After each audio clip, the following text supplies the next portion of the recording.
उम्मे कलसूम रुकिया दो और दियाँ, जाया पाक बिनते मुस्तफ़ा एहसान।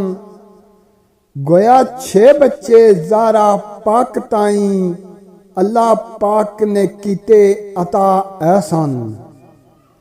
छोटी उम्रे ही इन्हां चों 2 बच्चे, कर दिते तकदीर जुदा एहसान।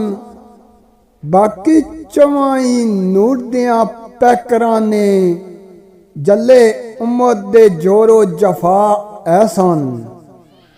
घर ज़हरा दा जन्नत दा बाग बनिया, किते करम कमाल खुदा एहसान। करदे सबां दे नाल प्यार साएं, मुस्तफ़ा ज़ारा मुर्तज़ा एहसान। करदे सबां दे नाल प्यार साएं, मुस्तफ़ा ज़हरा मुर्तज़ा एहसान।